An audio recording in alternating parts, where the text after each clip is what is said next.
All right, welcome back, everybody, to another episode of Curse of Strahd. I have with us Chance. Oh, hello. Okay, let's try that again. Oh, no. I have with us Chance. Well, hello there. I have with us Hildegard. Good morning. Over here is the Miss Zhana. Oh, hi. Over there is Yog Hurt. Hello. Of course, you have the lovely Nyla. Hey, what's up? She's still grumpy. Last time on Curse of Strahd, our heroes had ventured to a tower which was tackled haphazardly, might I add. Discovered some things about Van Richten, discovered some things about Ez. Most of all, they discovered the wooden stake that they needed for the abbot.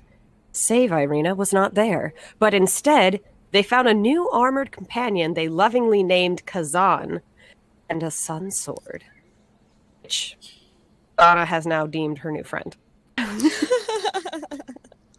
Party has split themselves into two wagons. In one we have Yog, Hildy, and Chance. In the other we have Ez, Nyla, and Zhana. And we begin play. It's a little story, not from our players.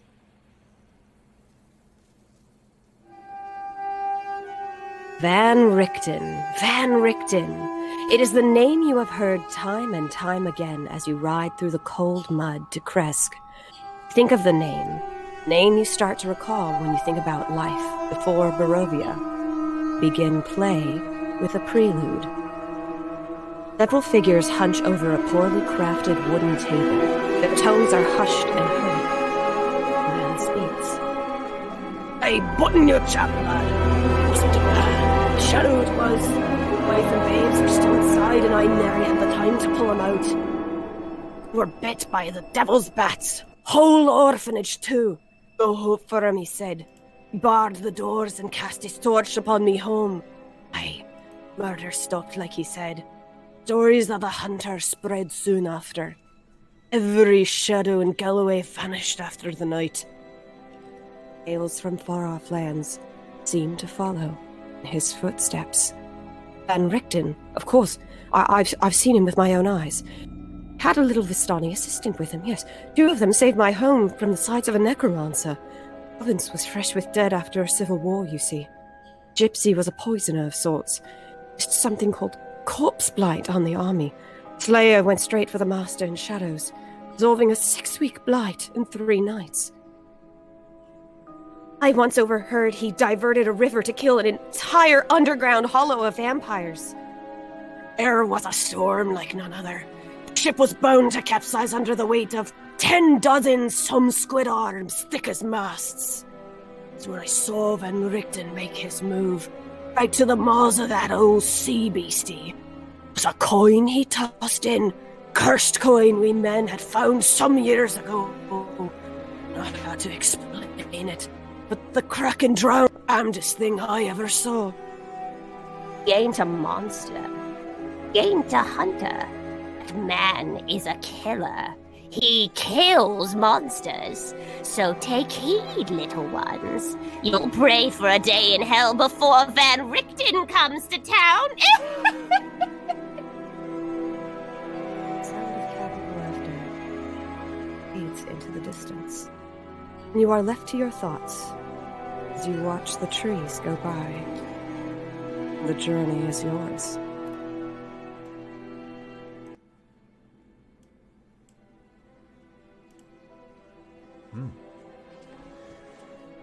So we are traveling back to Kresk, I believe, and we've kind of split up into 2 caravans, kind of riding through the cold winter morning, right? Correct? Right? Is there anybody who has a bit of travel conversation or anything they wanted to talk about with another person? Would it help to remember who exactly is sitting where? I have the layout before you right here. Oh, On the left side, you have Chance in the driver's seat and Yog in the back with Kazan. On the other side, we have Ez driving, with Zhana sitting beside her and Nyla in the back. I see. I think Chance would be relatively quiet. Kind of a little nervous even to head back to Kresk, and it might be kind of visible. Although he's had a bunch of other things that have, of a sort, distracted him. He's pretty quiet. All right. Dog, do you say anything? Yog is just going to almost a little bit obsessively clean out his cooking supplies. All right. All right, I like that. Hildy, anything on your end? She's just gonna side glance at Chance and ask if he's all right. What? Yeah, sure, I'm fine.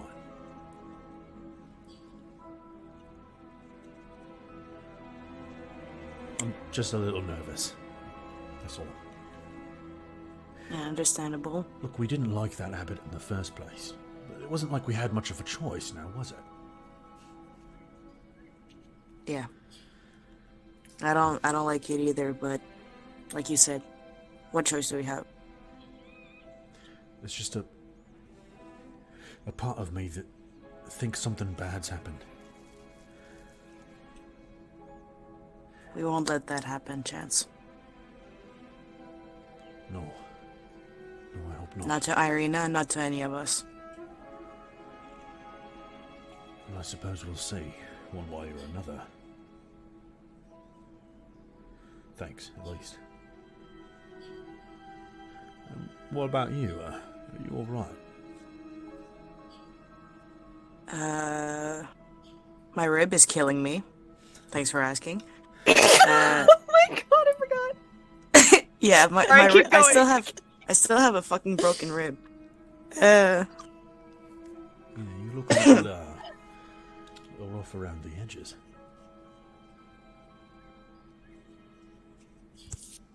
It's okay. That thing was small. Like real small. Gods, it packed a punch there. I didn't really understand what was going on. We were watching from up above. Yog fell on one of them. And that angered that angered them, and one of them kicked me in the rib and threw me across the place. I really wasn't expecting that. They were a foot tall. Yog, buddy, What? you think that maybe, when you're, exploring an old, ramshackle, likely to fall apart tower of some sort of magic and constructs, that you might be a little more careful not to fall on a golem? You know, if we ever happen upon one again. Well, I would gladly have landed somewhere else if I could see where I was going through the fucking floors.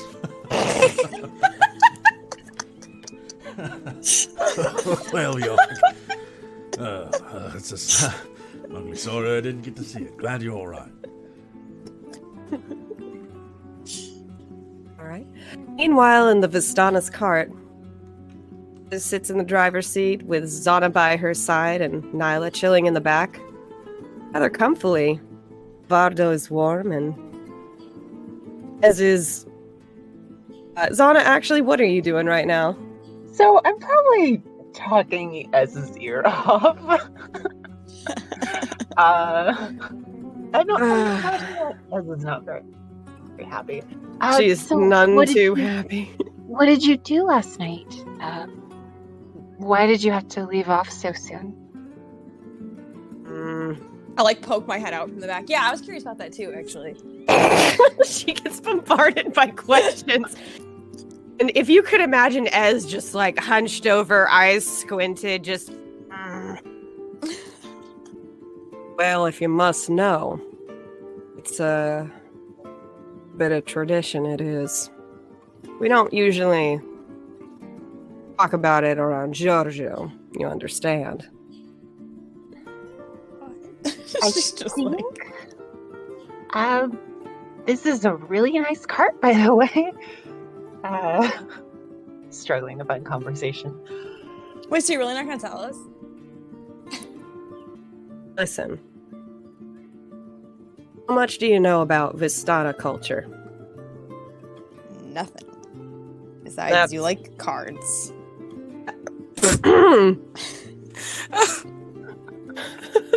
Just a little put off by that. I mean, they look cool. I'm not saying anything bad about it. Cards. They wear colorful clothing. They look nice. Oh my god. I'm not saying anything bad about it. I'm just saying you guys like use your little cards to tell your fortune. That's all I know. I've only seen you guys like in groups, like a couple times. The fact that you know nothing about Vistana culture makes you Giorgio. Remember that. Now, Okay. Sure, out of the sure. full moon for us is a special time. It's it is what it is. Oh, I understand. You do? She actually looks at you. Nyla's like blinking. Oh, well, I believe it or not, I have my own customs too. And as a druid of the moon, I'm pretty sure there are few rituals that involve the moon, so I understand. Play with little cards too. Not really. She goes back to driving. Or, you know what? That reminds me. Nyla, you want to take the reins for a bit? Oh, okay. So I get up. He hands you the outside. reins, and gives you a pat on the shoulder and brings Nyla in the back. Or Zhana in the back, excuse me. Alright, Zhana. I had my figurings about you for a while, but you say you're a druid, right? Yes. Alright. I need you to help me with this. And she grabs a chest by the bed and she opens it, and it is full of ghastly looking herbs and vials and explosives. And she's like, I need you to bloom that. I need you to open that pod. And I need you to open 3 of those. And I need you to bloom that one. And the first time in forever, Zhana feels so useful. Aw. Oh my god! It's like, I can do this. Right, yeah, she just puts you to work with your druid craft and she starts just yeah. The elf labor, you know how it is. Hey, I do have a question for you. Mhm. You said you knew this forest very well, right? Oh, kinda. Well, I wonder if you know where this place is. By that I mean, in my vision with the sword, I saw an area I feel like is close to where we are. And I feel like maybe if we go there, that might help. But I thought if I could describe you the area, you might maybe where it is. Right. Go ahead, describe the area. Kind I of gives described you. the area. Go ahead, describe it. Oh well, it had it has very sizes of trees. There was one Mm-hmm. tree that was a little bit more barren. Mm-hmm. Had a lot of knots and grooves into it, Mm-hmm. and there was a lot of petals that seemed to accumulate around there. Mm-hmm. And she's just like, not sure if you realize what you're saying, Zhana. Being a druid, some trees are more iconic than others. You spent your whole life around them. Ez is hoping that by having you say it out loud, it sounds like you're describing every forest everywhere. If I was talking to a druid, they would understand. Well, it had very peculiar knots in the tree. Was there anything else in the vision that stood out to you? Well, there was a man. It was What did he raining. look like? Oh, he was very, very handsome. He was very sad. What? As What raises kind of an eyebrow. DM question. What were his features? Well, like I said, handsome, mournful, sad. He kind of had this like water-washed look. He was hard to see. He kind of seemed a little not quite there. Get how you color? will. Visions are strange. Hair color? Like I said, dark. Okay. It's hard to tell. Visions are tricky like that. He was mournful. He had rather dark hair. But I think he was more local in this area. I don't know how long ago it was. Well, I'll keep my eyes peeled, but got a lot to go off of. Okay. Well, I'm done blooming all these. Is there anything else? That'll be just fine. And Ezmerelda starts going to work. And as your carts track down the road, the snow starts to fall from the sky, and it takes you the better part of, a good 30-20 minutes to get to where you need to go. But as you go, as the sun rises, that snow turns into rain, and the road starts to become, wet, muddy. I need everybody who is driving, roll me a handle animal, to navigate around the tougher parts of the road. Oh boy. I'm gonna wreck this card, I just know it. Thankfully, we all know that you are Snow White in so many ways, sans the rose-red lips. Your knowledge of animals and your care for them easily has you navigate this earthly terrain. Ha! Nothing for you. Nyla, Det is stubborn. Like, no, go right, no, right. And Cadet is like, no, I want to go left. And Cadet swings the wagon into a little honk, and on a you and Ez just kind of bump, and the wagon stops moving. Sorry. Your horse isn't listening to me. Do you think we're stuck in a hole? Hang on, let me check. Ez pops her head out and she looks and she's just like, God damn it. All right, hang on. And she's gonna roll a strength check to try and get it out. It's gonna stop my Little hold up. Yes, it's fine. I'm just gonna stop the cart. All right, come on, baby girl. Strength. All right, Ezmerelda's like, all right, ready, Nyla? Yeah. And she like lifts, and it's just enough for the cart to get out of the mud. And Ez is like, whoa, That's impressive. all on the knees. She sees like Chance like hop off the cart. Anybody want to take a break for a second? Yeah. Can I do a perception check to see if any of the trees look relatively similar to... Absolutely. Cool. Nope. They look like trees. You know what? Kind of amazing. You've been in Barovia for so long, and Barovian trees definitely look more faded than your average tree, but yeah, these are trees.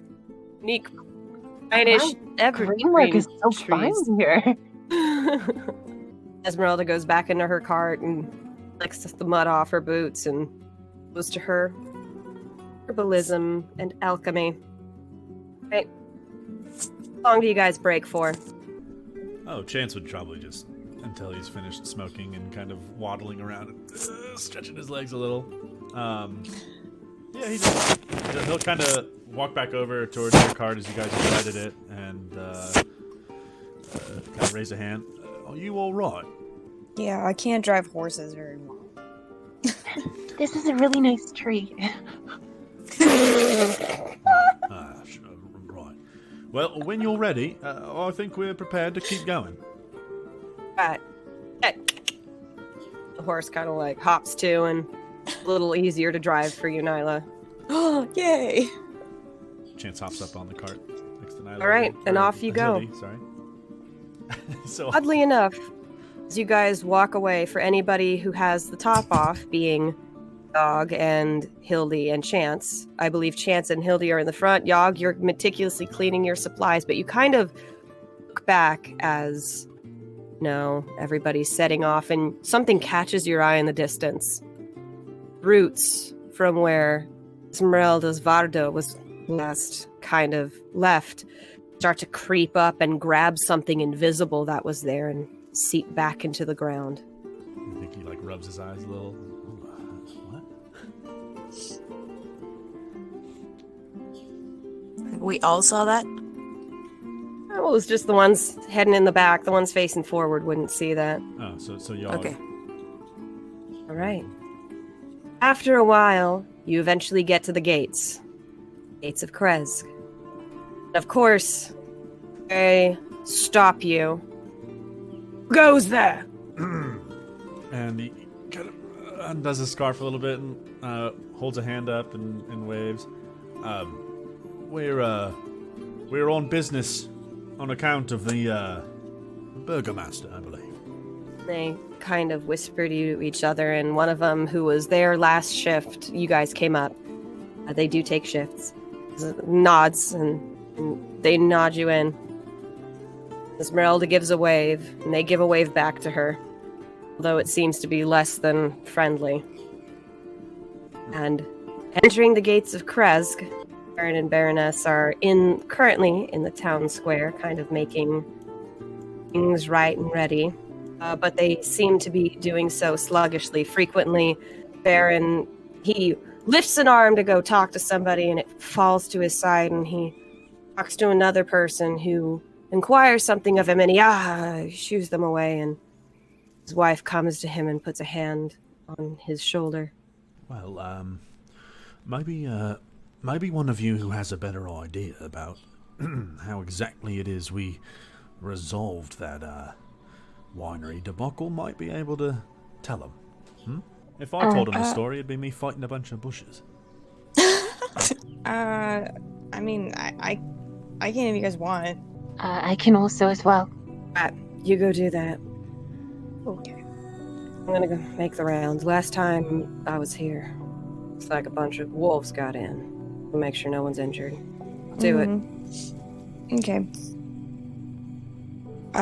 Yeah, so I guess me and Zhana will go. The backs are to you right now.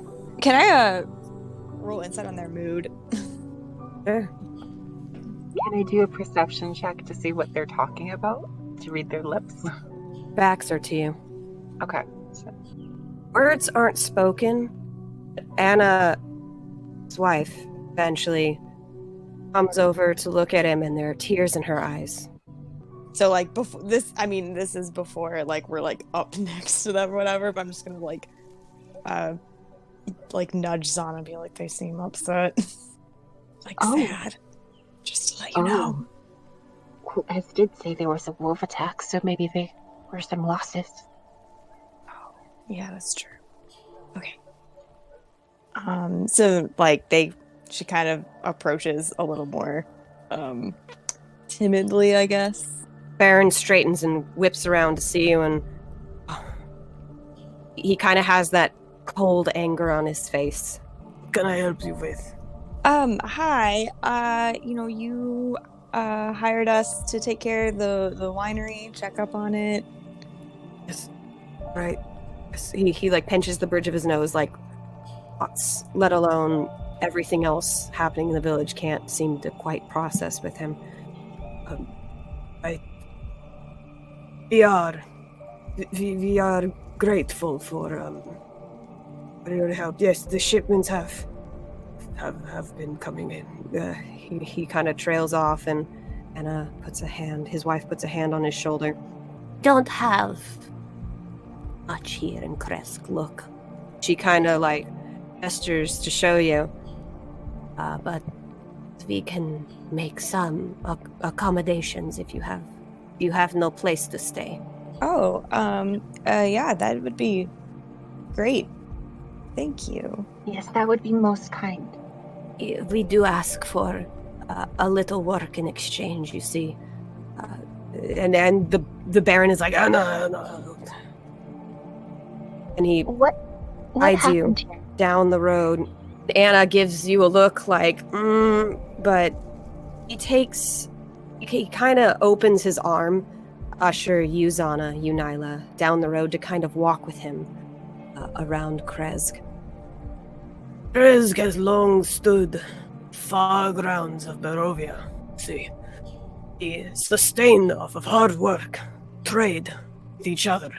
He points to some of the cottages. They fetch their own water from a far-off pond. They grow their own crops here, meager beets, turnips, some squash. You spot a couple of carrots, you think. There's cows, there's chickens running loose, there's pigs in indoor pens. Like, this place is very easily sustaining itself. And this place is covered in trees. There is no shortage of wood. Winters, they are harsh, but we need all the help we can get. We can shelter you. It is my honor. For such a noble deed you have paid. But if you... An honest day's work, and we are more than happy to help you. More than cows than we are prepared to feed. You understand? Yeah, that's okay. We don't mind helping. I think we had a few things we needed to do in town too. What sort of work were you talking about? Oh, thing out of the question. Chopping wood, milking cows, pitching pens, watering crops. Oh, not today, huh? And he kind of gives a half-hearted, like, grin as he points to the sky. It's raining. It's funny. Okay. It seems very somber. She smiles back at him to be like, yeah. Yeah, okay. Is everything okay here? There's a mood here in town, and I didn't know if anything happens. Barovian winters are often harsh. Actually, you know what? Roll a persuasion. He seems like he's getting the better of himself, and he doesn't want to talk about it, but Sure. you get just that. Barovian wind. What the fuck? Is that a 30? Yeah. It's from her natural 20. What the ever-loving hell? And now we know the peak of how persuasive. That persuasive. Humble charm, certainly. Nyla, you're scary. Go jump off a cliff, 30. Okay. Sounds good. Anything else you need before I go? Do you want my wallet? Anyways. You're ready. Cottage is just around the bend, over that way. What kind of sickness? You need not know about it. Any, like, potentially. You're ready. Was that? I could help with that, maybe. Oh If no. No, you can't. Help who are in need. It's already passed. and he starts marching off, leaving you two alone. Is his wife still standing near us? She does come up, following you guys from a distance after a while. I think they've lost a lot from the wolf attack, from what I could tell. Yeah, maybe. Maybe even someone close to. He's a sickness too. I'm not sure, but we should look into that while we're here. Listen, wolves did take cattle, took pigs. Someone was bitten. You've been restrained, and rumor has it that the huntress like shivers. You can tell you have this inkling. You kind of feel it very strongly. It's because Ezmerelda is of Astana. Huntress. She's taking care of it. Plague, sickness in Barovian winters. The worst of it for us. You may stay with us tonight. No. Understand. Just lost. She can't bring herself to say it. Excuse me, these are... It's all right. You see. It's all right. We understand. And we feel your loss. Hopefully. And she holds it together just enough to be like, excuse me, and need to walk past you as grief is a waterfall that descends in rushes. She doesn't stay long for you to say much. So Nyla just kind of like goes, okay, if we do stay with them tonight, we can, I don't know, do something nice for them. I don't know, did you hear what she said she lost? I didn't get it. One of them was bitten by a werewolf. Oh, maybe we can have help him by removing it. Yeah. I mean, well, it sounded like, is she talking about Ez? No, someone in the village was bitten. It might be someone that they knew, and that's why they feel such loss. So if anything, we need to, probably as soon as we can, bring Hildegard to where this person is. Hey, it may have been, Grace, that there was a couple, like, sentences cut out just enough that I might not have gotten the picture, but it sounded like to me there were two things. There was a werewolf thing going on, and then there was also... you are correct. Yeah, there was a werewolf thing, they said, but there was also plague that takes lives and that they lost someone, although I guess things could be unclear for Zhana interpreting one way and you interpreting another way. Sure. Okay. Yeah, it sounds like someone actually died that they know. Oh. Hopefully we can do what we can while we're here. Yeah. Honestly, I would prefer spending the night here than out there. Yeah. And then get back. Yeah. I don't know. Yeah, okay. Well, we still gotta go to the Abbey and we gotta get warm clothes. That's our goals, right? Yeah. Oh, yeah, by the way, everybody roll a Constitution save real quick. Let's see how y'all are doing in the cold. Nyla, you have this brilliant idea to bundle up in your skirt. Zhana, you've figured out the way. Oh, you have that blankie, Zhana. I also rolled a natural 20. Yeah, you're doing great. Keep it under the canopy of trees to avoid that. Hildy, you're staying strong. Yogg, it's real cold outside, and the worst you're getting is a sniffle, but you're gonna be okay. Not really, but you should probably get warm clothes soon. Chance, you are a thin man, full of lean muscle, but mostly thin. Keeping warm is very difficult. It's kind of like blowing some air into his hands and rubbing them together, but he's pretty cold. And I guess he's still kind of at the cart with Yogg and Hildy. Hey, Yogg, we've got the dress that's hidden there somewhere. I think it's in the cart, loaded up. Maybe we ought to be a little quick about it, eh? Look, I'm headed up to the Abbey soon here. If they want to help about in the town, that's up to them, but I want to see she's alright. Well, lost her. And he'll help search the cart for the wedding dress and see if he can like kind of bundle it up and tie it up nicely. It's like a cord or something. The wedding dress, way it was stored, Hildy just stuffed it into her pack. I did roll it. At first I stuffed it, then Nyla got pissed, so I rolled it up. I lectured her. Bless you, Nyla. Bless you. From one fashion designer to like seeing that catastrophe. I'm so glad you said something. Dress is rolled, a little wrinkled, but it's a big poofy dress. In fact, you have no idea what the Artikovs were doing with such a dress, but you have it. Big old thing. All right, and he'll kind of take his own pack and put it over his shoulder, and then he's got like the dress kind of under his arm, and he's trying to keep it safe from rain, I think. So maybe he'll put it in the pack like as well, I suppose. Do you wait for anyone, or do you go up alone? I think he's kind of still just unloading the cart. If the girls are getting back in time, he might mention it, but otherwise he's all right. Yeah, so let us know when we get back, I guess. Yeah. You hear a scream further in the town, cries of a woman wailing. And you start to unpack the cart casually. Yeah, stable the horses and pull the carts up.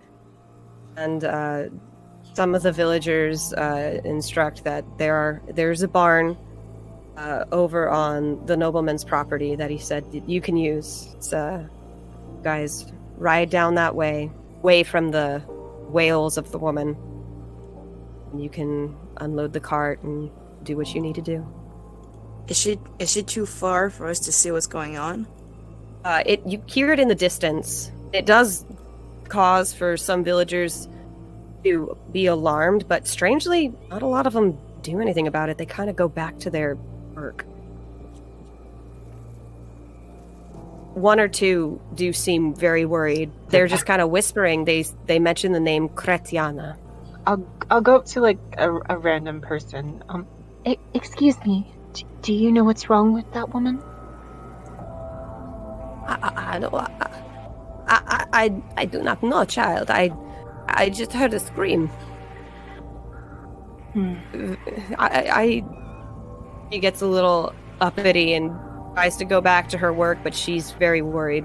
I'll be right back. I'm gonna go check on what's happening over there. I'll follow Zhana. Okay. You guys make your way through town. The rest of you go and walk up the carts and unload everything you need. You take Ezmerelda's cart with you. I mean, for Nyla, Chance, Yogg. Oh, sure. Yeah. Okay. Checking. Okay. Zhana, Nyla, Zhana, Hildy, sorry. Earn your A last names. Two women with the raven black hair go running off in the distance to go see what the wailing is all about. Catch a house with several concerned citizens looking on. Several of them are holding buckets of water from a pond not too far off. And inside is a door that's just left open, and you can hear the loud wailing of a woman. Entering the scene, you see Ezmerelda standing by a closed door, and a woman begging her not to do what she's about to do. She has a silver hatchet in her hand, and there seems to be a loud screaming from a young child within. I'll go in now. Go straight to Ez. I rush over. The woman, she cries, please, there's something you can do, please. She's like, listen, you need to understand that there are some things that need... Fuck it. And she sees you both come in. Perfect timing. Ready? What's going on? Let me show you. And she kicks down the door. The frail, dry wood that was keeping it barred from the other side goes shattering, splintering, flying off. Inside is a little boy, roughly around the age of like 12, 13. He's a young teen. But he's crying within, and he seems to be twisting and turning, and you see his room has been just completely destroyed. Claw marks, toys have been ripped apart, there's stuffing everywhere, goose feathers, there's straw all over the floor, and he's crying like, stay away from me! Hildy, is there anything you can do? I think so. I'm just gonna look at Ez like, stay back. I just tell her stay back, and I get a little closer to the kid. You tell me to stay back? Better listen. Yes, One bite. She puts her arms up like, you do you. Okay, woman, you saw what happened with Nyla. I can do something about this. Put your weapons away. Let me try this. You guys get in each other's faces for a solid, tense moment. She lets you pass, and there's not another word said between you two. Good. I feel like I'm gonna regret this. I get closer to the kid, and I will try to cast remove the curse. Kid starts screaming. He's going to lash out at you. With his claws? I don't know, with what? Like the cornered animal would. There are 3 people coming to him in the room. Hildy, my dear, you're a big, imposing black figure with white skin, black hair, no eyes, and no color otherwise. Before he lashes out and before she gets too close, can I kind of like very like calmly approach? It's like, Everything's going to be okay. She's going to help you. We don't want to hurt you. Roll a persuasion check. my most favorite ability. Nope. Oh. Eldy, does a 13 hit your armor? No. The kid, you see claws extend from his hands, and he scratches at your chainmail, and he goes to try and bite you, and you jump back, and he like throws harmless things at you, like a half-burned candle. He throws stuffing. He throws straw. He bundles up fabric and throws it at you, and he's trying to look for a window out, and he's scared and screaming, and he's like, "Please, somebody help me!" And the woman is like cursing Ezmerelda's name. "Filthy Vistana, get away from my boy!" Can he do, please, a freaking charisma saving throw? Hildy's just getting tired of hearing him yell, just like, okay, you want to play like this? Just, I'm gonna cast Calm Emotion on him. 11. Nope, he's calm. The screaming dies down. The ringing in your ears starts to go with it, and he's still very vigilant. He's very instinctive. It dies down, and he starts calming, but he's shaking, and he's very nervous. Okay, I'm just gonna crouch like a little lower. Hildy's pretty tall, so yeah, she's just gonna crouch down a little, and we are the help, boy. I'm just here to help you, okay? Let me approach, and I can take this all away. The kid, like, is crying, but he'll let you near. It's okay. It's okay. You'll be with your mom very soon, and I will gently touch him and cast Remove Curse. Bite mark that was on him, you see purple venous signature that ran through his veins, tracked his body, the way his eyes changed, the way his strength seemed impossible for a short time, and it all comes out in this purple, almost silvery smoke, eyes out, and fades, and you see a great burden lift from his shoulders as he collapses onto the bed. A woman outside the bedroom thinks that her son was killed and screams even louder, "My boy! He's alive." He's like pounding. I need to calm her down. I need you to roll a persuasion check. She's hysterical. Jesus Christ. Here, if that doesn't work, here comes another Calm Emotion, because I'm not down for this. Magic, solve your problems. Damn it! It's okay. Your boy is fine. And she's like screaming. He's alive and his tongue is out like he's dead. Okay. Can she make a charisma saving throw too, please? Yeah. She starts swinging at you. And Oh my god. her blind rage seems to carry on over, and Ez is like, "Oh, hang on now." Like, now she's gonna try to restrain. Things are getting crazy. Ez is gonna roll a strength check. Hold on now, and she like locks this woman in a headlock. Is that 18 the charisma save? Yeah. Ez rolled the nat 20. Ez puts this woman in a headlock, and she's like, "Listen to what the woman in black has to say." You know, you called Strahd the man in black. I'm not really comfortable with this. Okay, yeah, I'm just gonna... Calm. Okay? I'm sure he's fine. I'm gonna go for the boy. Kind of just like gently wake him up. He kind of stirs a little bit. Hey, are you okay now? Mm-hmm. What happened? Your mama was really worried. But you're better now, okay? Throb, is that my boy? And Ezmerelda lets go. She goes scrambling into the room, and she hugs him, and her original curses turn to thank yous and crying, and the energy seems to die down, but everything is very tense. I walk out, ignoring Ezmerelda. I just walk out. All right, you guys leave the house. Was he the only one? Seems like it. That's good. She walks out too. Seems like Ez and Hildy aren't talking. Nope, I'm pouting so hard right now. No, she's brooding. Like she's on the side. She's not even looking in your direction. Zhana begins to leave, but before leaving, she turns back at the now happily crying woman.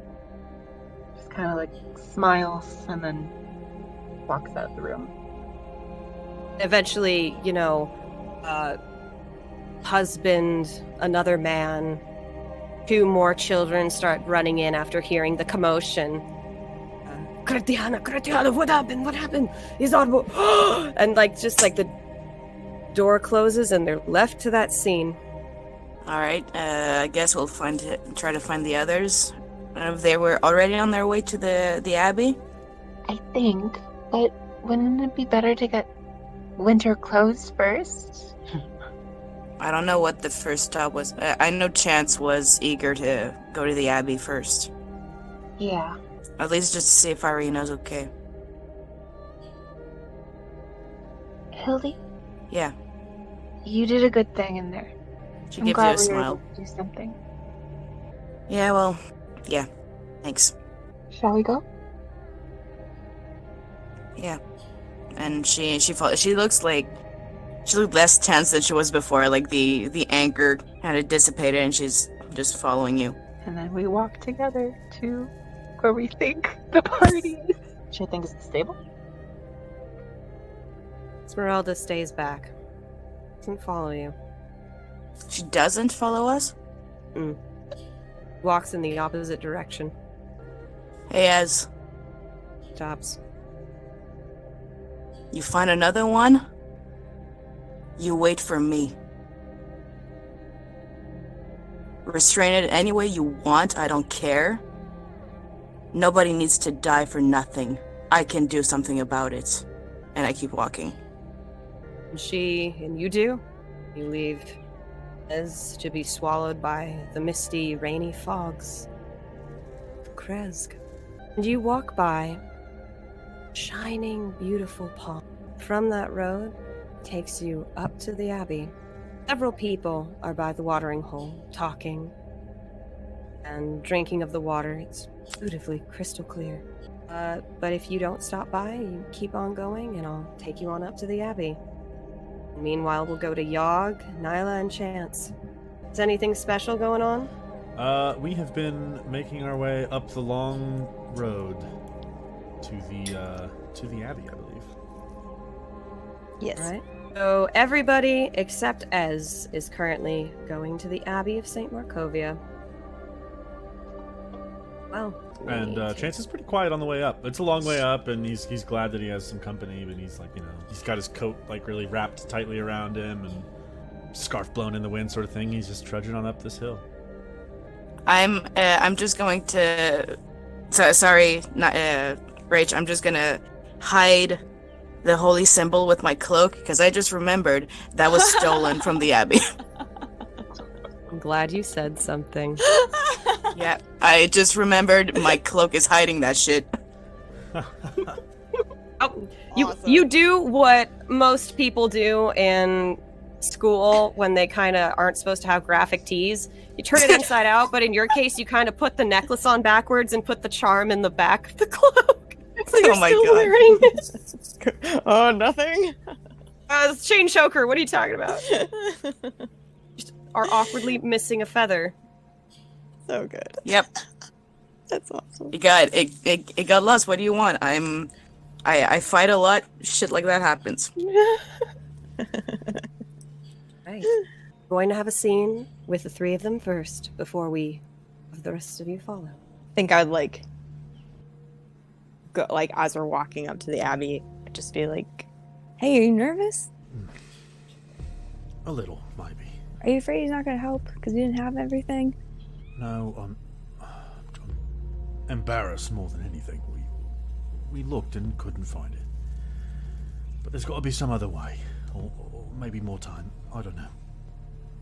I mean, it sounded like it wasn't like on a super big time limit. He doesn't seem very convinced. That he's just head down in the rain sort of thing. Come on. Better we just get there. Yeah. Okay, headed up to the Abbey. Mm-hmm. All right. Come up to the Abbey. Large, ominous doors. Open. The strange mongrel folk. Ottoman and Zevik just kind of like cackle as they watch you make this march across the large courtyard at this dilapidated madhouse. Doors of the Abbey are unlocked. Yogg, you hear sweet violin playing from on high in the belfry. And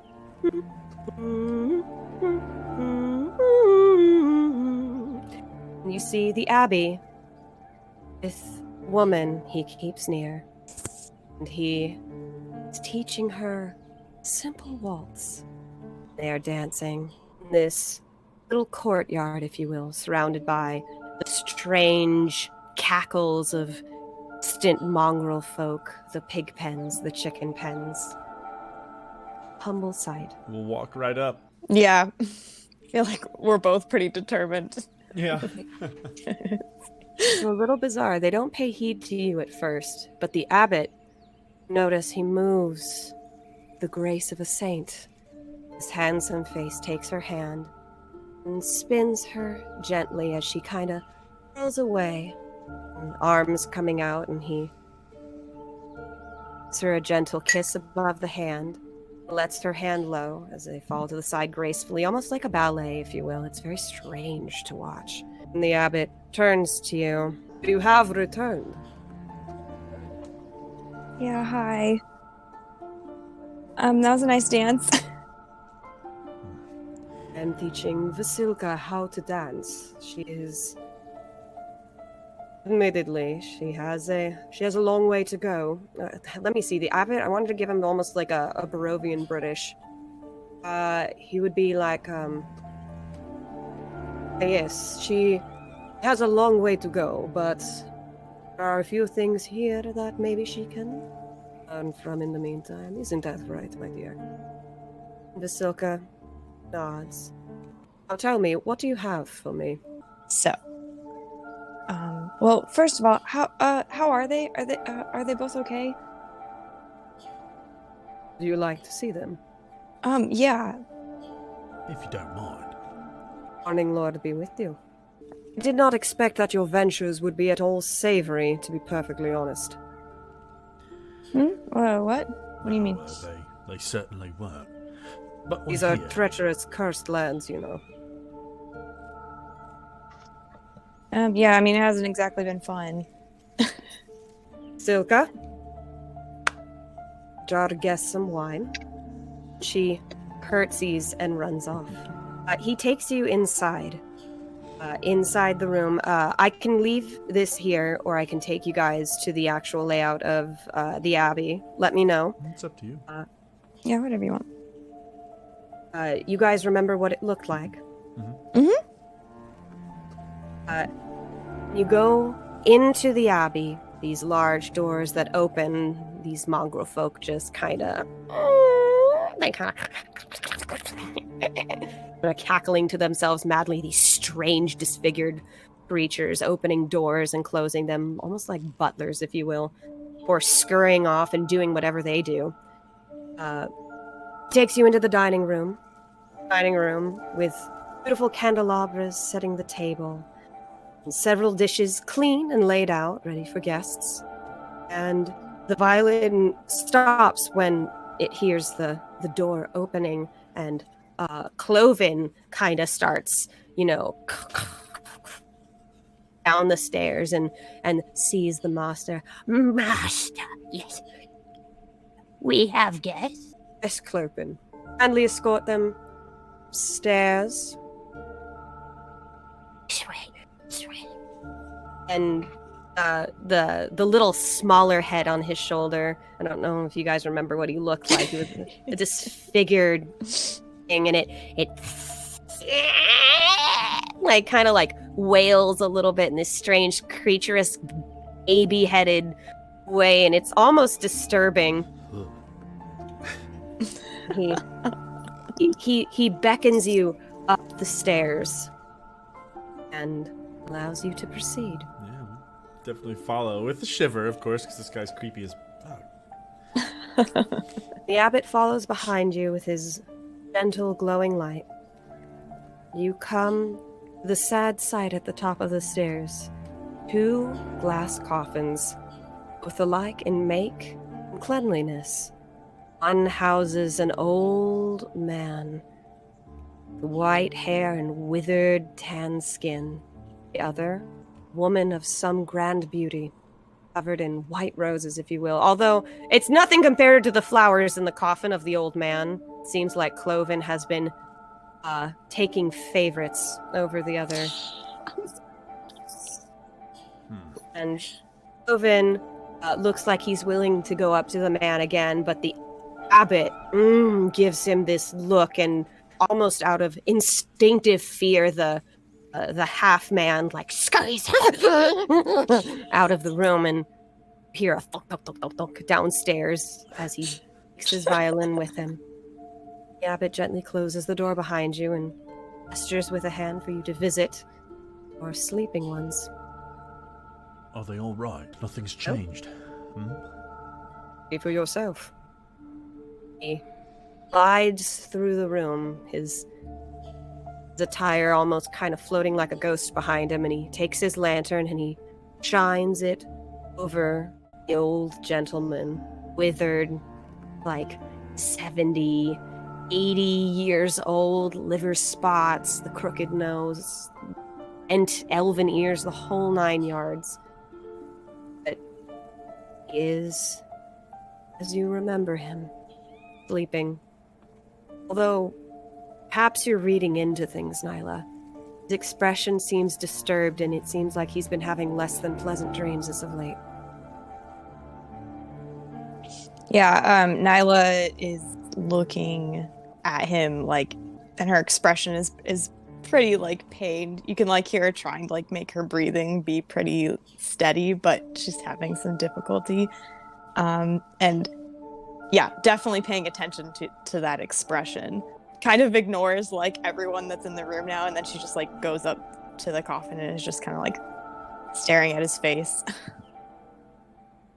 Abbott then goes to the other coffin and shines a light over her.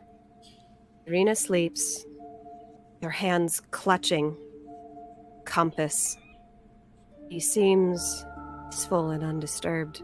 Hair frames her face with little white roses all around her. Her crimson red dress. Coleman kind of just puts his hand on the coffin and just looks down at her. All right.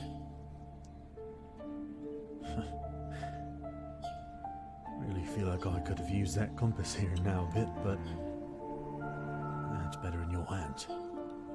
And he gives it like kind of a little tap to the coffin before turning back to the abbot. We have the dress, but the stake wasn't where you said it would be. He looks at you a little more sternly. Is it not now? Nyla, like, turns and she's, like, wiping, like, tears away from the back of her hand, and she's like, no, we looked everywhere for it. Surely, there's got to be something else we can use. Well, no, I think we can just try and track it down. There can be no exception. It must be the one. Nothing else will do. Morning Lord gives you away. Surely you now must take it. So, no substitutes. Well, it's probably somewhere else, you know? Right. We have an idea. It's possible that it might have been sort of picked up by a fella. And it's just possible also that it happens to be about halfway across the goddamn land itself. Oh, sorry, Abbott gives you a very stern look. it just might take some more time, is what we're saying. Yeah. Will that be an issue? I will speak to the Morning Lord. We'll mull things over. For a time, I give you this option. You can wake them both up. 10 minutes, no more, no less. Have a moment to your loved ones. Cannot assure you their conditions won't worsen, but we'll have a moment to speak. Well, wouldn't that kill him? Eventually. Says without blinking at you. It's simply an option that I offer you. Morning Lord is merciful after all. Great is his light upon this land.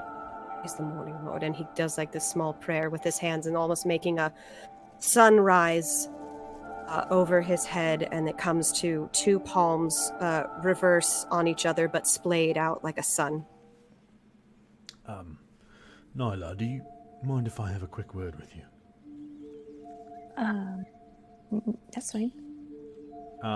And he kind of steps off to the side and kind of guides Nyla over, and he whispers real low.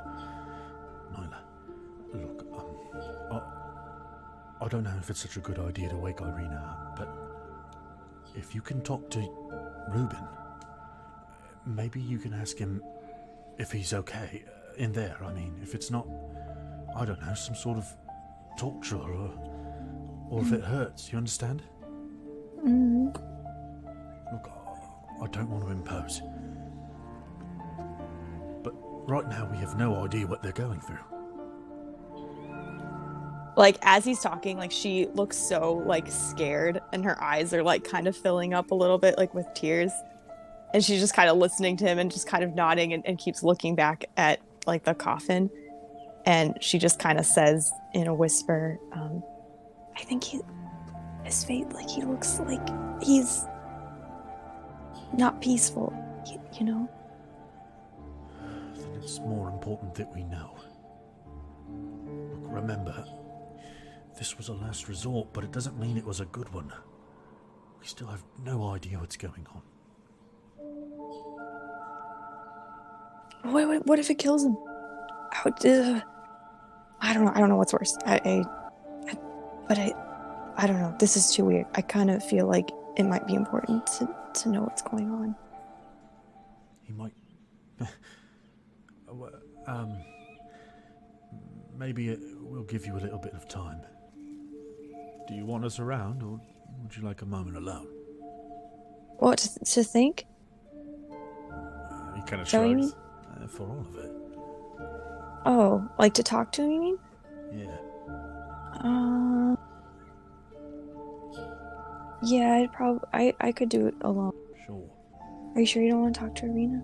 Are you afraid it's going to be too late if you wake her up or something? I don't know. Can't really explain it. I'd feel better about it if I had the things to help her. Yeah. I don't know. Things have been weird lately. If you need to talk to her, it might help you, but I can understand if you wouldn't want to risk it. And then he just kind of he puts a hand on Nyla's shoulder and he's like, we'll test it on Reuben first. And then walks away. Oh my god!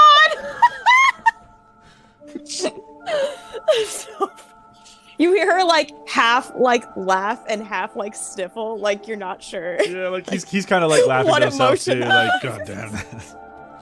That was pretty fucked up even for me. And he walks off. He'll head downstairs.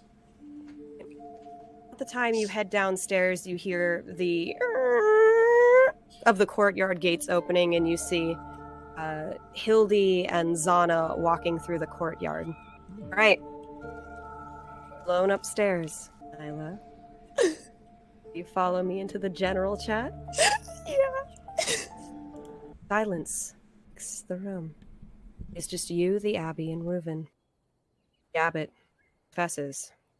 Must understand. As I rouse him, whatever happens to him after, it's on you. should things get out of hand. And he places a powder in your hand, which will put him back to sleep. Okay. Like, what do I do with this? Like, do I just like puff it in his face? Never have you. Understand. When he came here, he was on the verge of dying. Condition was absolutely critical. Don't know what has become of his mind and what's become of his body ever since. This is the most we've been able to do for him. So you are aware. Speak to him. Okay. And he waves a hand and the cask kind of opens eerily, like a little glass lid. Waves a hand for this still body, uttering a few words in a language that almost sounds like a choir. And the old man feels like you're standing with a man on his deathbed. He leaves you alone. Okay. So she just like takes like grabbing like his hand. It's like, Rue, okay, you have to tell me, are you a weapon? What is wrong? What's wrong with you? Are you okay? Tell me what to do. We're going 60 and he's moving at 5 miles an hour. Right. His fingers gently, almost shakily even, curl along your hand. And Nyla, you've loved this man physically, emotionally, and spiritually, and you are ready to bind yourself to him from now until the end of time. And the end of time is now a tangible hand in yours. You can feel this frail skin, quivering palm, these delicate bones in his spindly fingers, and he turns to you with what little motion he can manage, sees you like a dream, and he wills his hand to gently come up to your cheek. Just stroke it. He'd never seen anything so beautiful. Yeah, and she does like smile at that, and like more tears are falling. She's like, Reuben, we don't have a lot of time. Just tell me if you're okay. Tell me what to do. Nyla, is that really you? Yes. What's wrong with you? You're sometimes I feel you in my weapon. Is that you? This is I don't know what you said. Sorry. He says, calm. Mm. This is something. I'm going to speak a little more clearly so you can hear. Sure. Very haggard and winded and Mhm. almost hard to hear. Something I never wished for you, but it was the price paid. A price for what? Price to be paid. It was not the thing I wanted for us. But for you, Nyla, I've loved you. I've never known love. We're a light, darkness, my deepest regret. He like starts coughing. It seems to sound serious. Okay. So I'll like I'm basically like trying I'm very ready like to just like get the powder back. Like I forgot to say this earlier. I was really nervous, but I had hoped to like be taking it in my hand and just like ready to throw it on there last minute type of thing. Absolutely, of course. But she'll just say, Reuben, I love you and I'm going to save you. Who is this? Just tell me a name. He tries to speak a name. You can almost see his tongue kind of wither, like okay. roots of a gathilius tree. Oh, can I just like throw the powder in his face? If it look, I mean, are you saying like it's like actually like it's even worse? He tries to speak a name and the tongue starts to wither. Would that trigger you to like throw the powder on immediately? Yeah. His hands go limp, his eyes descends back into his slumber. And then she just probably breaks down crying for a while. Cry. Zhana, Nyla. Zhana, excuse me. Sorry, Nyla. I will always say your name after Zhana and vice versa. Let's head back to the real chat. As Nyla breaks down crying above, Yogg, Chance, Hildy, Zhana, you can hear Ilful moans of your dear companion upstairs, mourning her loved one. What happened? Zoo, both a nod. I believe that is my cue. Excuse me. The abbot, he goes upstairs. Meanwhile, downstairs, what's going on with you guys? So, he's offered us the option to speak to them for just a minute or two. He gave Nyla some space. She's speaking to her. And Ireena? He just kind of gives you a long look. I see. The bad news is that we're still going to have to find this stake. He's convening with his lord, so to speak, but that doesn't leave us many options. He seems intent that there's no substitutes. The Abbey comes down with Nyla after some time has passed. Nyla's eyes are puffy and red. He goes to you, Chance, next. Lantern in his hands, stern face, looks you very, very seriously, very plainly, much like the sterile gaze of a doctor would. You come to a decision. He just is like, he's like just staring at the abbot for a time. I would think that she would need to be dressed and bathed after all. He kind of gestures with his eyes to the dress still in your hands. Isn't this for you? I'm not sure. Here, just take it. Takes it. I assume you're ascending the stairs or something? What are you doing? He'll go up the stairs and... Right. Yeah, he'll follow you up the stairs. So the abbot takes you upstairs. To the general chat we go! In the room is a simple chair that he kind of waves a hand, dusts free, and he lays the dress on. This big, beautiful dress, poofy sleeves. It almost looks like it's made of mithril and silvers. It's very ornately done. He's very pleased with this. You come to a decision. Yeah. I'm just going to sit up here for a moment. There's no need to take her out of her state. Nods. He leaves you to the room. You are sitting up there in silence. Ambient sounds of Barovia around you. So at first he's kind of very somber, and he's just kind of looking at her through this glass coffin and looking at the dress. It almost seems like he doesn't want to put it on her, or doesn't want her to be involved with it. But he just kind of watches her for a time and is, for the first few minutes, somber, silent, and sad. And then, like, something kind of, an idea strikes him, and he looks around the room, intent perhaps on now rifling through the room to see if he can find out something about what the hell is going on. Show you the room that you are currently in. Yeah, I know, he's got like 5 minutes, so he's moving quickly at this point. There she is, resting in one. Pretend it's like a more empty room. There's windows. The stairway actually comes from like over here. And they're kind of hers is on this side, his is on that side, but we'll just kind of have it. However, the windows are on her side. So he'll kind of move over to the windows and kind of peel them back just even for a moment, and seeing that there's not much going on in this room. This seems like it's kind of a relatively blank or sparse room with just the coffins. It's like almost like a storage. Yep. There's like a few bedrolls here for other guests as need be, pushed up against the wall. Some beds kind of in the corner stacked on top of each other. One of them looks dilapidated, broken down.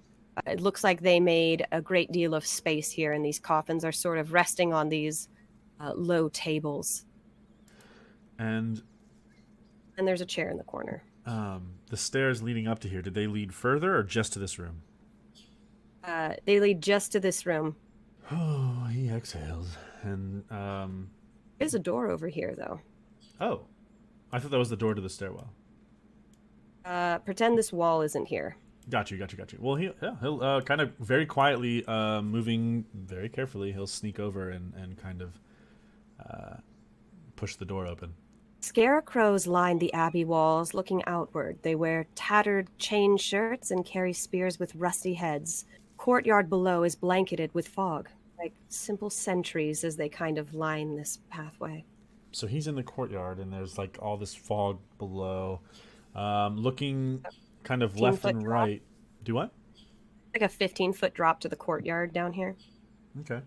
Looking left and right, I guess, is there like a passageway along these ramparts? Is there like another door to be opened elsewhere, or?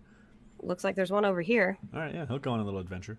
You find an upstairs office. You see a wooden counter shaped like an L at the front of a spacious office, and all the other furniture seems to have rotted away, leaving heaps of moldy wood and faded cloth.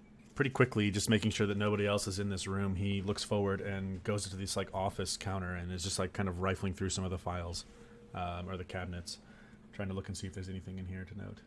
You rifle through these office cabinets. You're kind of looking around. This area seems to just not really have a lot of stuff to it. As you kind of walk and squeak through this, the floorboards creak, and you can hear the hideous hyena laughters of the mad folk below.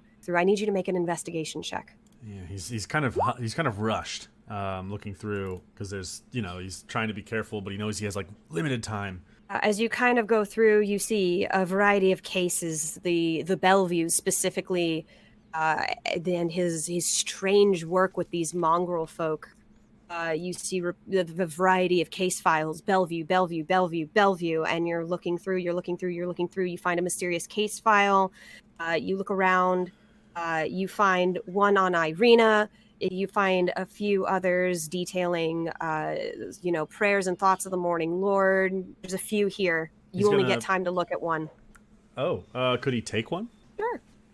Will you take? Well, he'll take Ireena's folder and then just like grab it and then kind of fold it and stuff it into like a pocket that he's kind of hidden, like at the base of his back. All right, yeah, moving quickly. He's going to kind of head back to where he came, but then like once he reaches the door, just for a quick moment, he's curious because he hears all these things coming from down below. So he is going to kind of just at least peek his head down to see what the fuck is going on down there. Not really easy to spot right away, but you kind of look down and this horrible smell just fills your nostrils and almost blinds you for a bit. It seems like whatever is down there is rotting. And it's still alive. There are many of them. God damn. Will curiosity get the better of him? Yeah, he wants to know what the fuck is going on. He doesn't trust the abbot, and he's gonna take a detour down these stairs. If this probably makes his time go over, then if you want to jump back to the Abbey or something, and does make his time go over. All right, cool. Okay, let's jump back into Barovia. Okay, all right. Hooray! Oh, Chance does not return. 5 minutes go by. Several minutes go by. The abbot starts to look a little concerned. What do you all talk about when Nyla returns and Chance leaves? So, me and Hildegard were probably consoling Nyla while she was crying or something. You're off in the corner, watching your friends, just mourning loved ones. It leaves a painful, distant echo in your heart. Just to be clear, Grace, the abbot, when he came up, like, Reuven's still fine, right? Like, he's alive? You put sleeping powder in his face and he fell back asleep. You don't know if it was like he's about to die or something. You could probably ask the abbot to check on him. Yeah, I probably would have. Something that very easily frightened you to a question. Yeah. Okay. The abbot nods and Zilka comes back. He sprays bottles of wine very delicately and pours you all glasses while you wait. Strange enough, another 2 minutes go by. It's been 7 minutes since Chance went up there to go see Ireena. Do you think we should check on them? I can go. I don't know if any one of you want to come with me. You will go. The abbot starts ascending the stairs. I follow him. Right. You all ascend the stairs. Come up to the room. The dress is sitting on a chair. Ireena is in her coffin, and Chance is not in the room. What the hell? The abbot turns to the door. He starts to look around. Goes to the parapets, looks around on the wall that kind of opens and hangs over the courtyard. And he turns to you very quickly, Hildy. This is a medical institution. My patience is not to be trifled with. Your friend has disturbed my work in any way. Consider my kindness on the table. He makes his move. I'm going to bring you right here. Lee, you are up here in this room. The abbot has walked off over here. I don't see anything. It's all black. Well, let's put you on the map, sweetie. Walk outside. Area just outside this little room back here, and you see this courtyard opening. There's a door up over here. There's this entire area all the way up here. I don't see Chance anywhere. No. Okay, I'm gonna go to the door that's ahead. You and the abbot go look around here, and you start to hear the cackling and the foul stench of some horrible something down below. I'm gonna call down. Chance, do you hear me? You down there? Chance, you are walking through a very strange place. Yeah.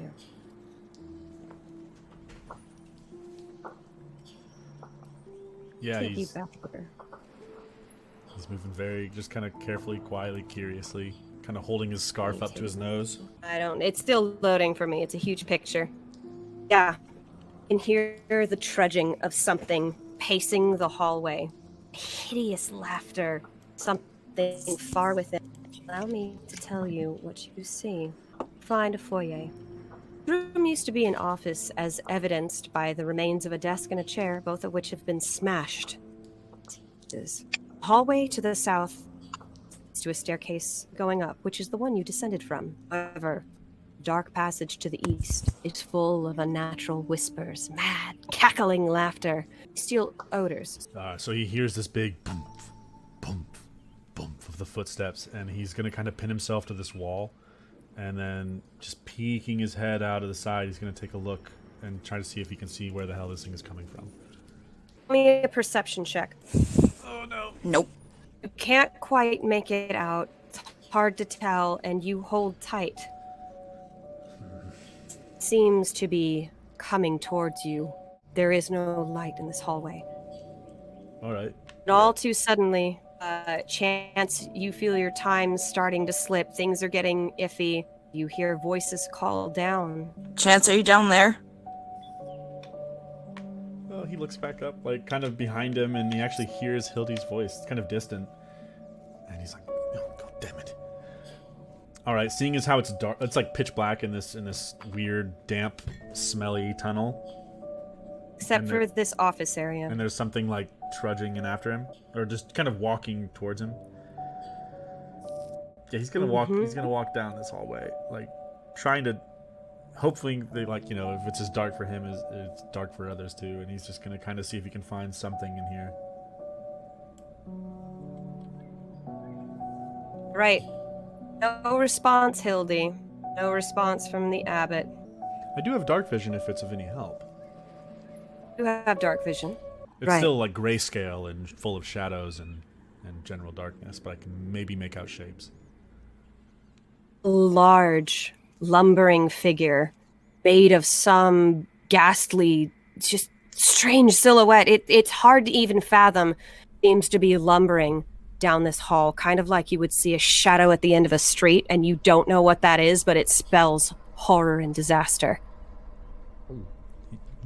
Getting gulps, and like it looks like there's some sort of door or something like right next to him. Yep, there is. All right, I guess he'll like maybe just kind of try to creak it open a bit. It's locked from the outside. As you peek inside, you unhinge it, and you kind of peek inside, and the smell is what hits your nose first. Everything in this room is like the walls have been painted with this slime from sweat and mud and their own filth. The room is covered in some humble straw. The dumpings haven't been taken out in some time. It's disgusting. You see these mongrel folk, these abominations made from parts and pieces of creatures through some unnatural process. This room once shared a bedchamber, but its furnishings have been destroyed, and 3 shrieking mongrels cower in the shadowy northwest corner, and one of them cradles something shiny, and they...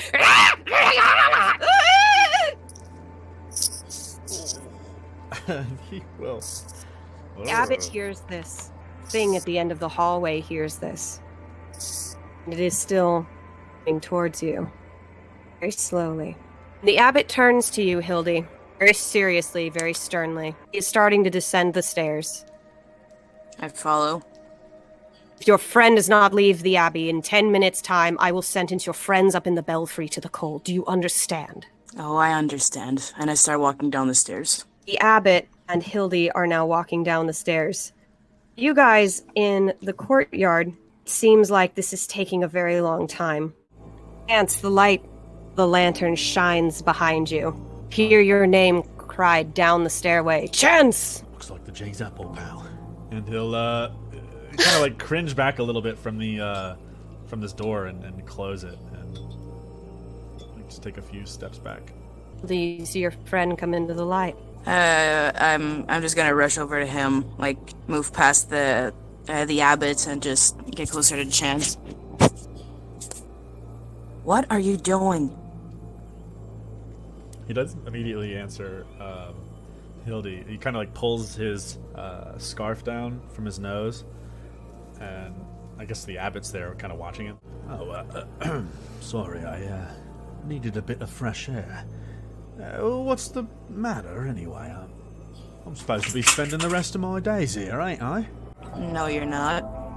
She's just gonna pull her cloak a little over her nose and just like, you're looking for fresh air. You're not gonna find any fresh air here. God, what is that stench? And he points to the door right over here. He says, leave. Sure. I'm just gonna, I guess, follow Chance. The abbot... What's the big idea? I was just taking a look around. The abbot turns to you, angry. The angry eyes of a saint land upon you, Chance Coleman. He turns to you with his light growing brighter, almost as bright as his anger as he's gripping this handle. Maybe you don't understand how things work around here. For the good graces of the Morning Lord, we have been able to house your friends. No payment, no mind, no nothing. I ask for two simple things in return, and you go and interrupt my work. And he gets so mad, you see two white wings puff out of his form. He just looks incredibly angry, and before you see this. What will he see? Find out next time on Strahd. We're going to take a 10-minute break. We'll come back shortly.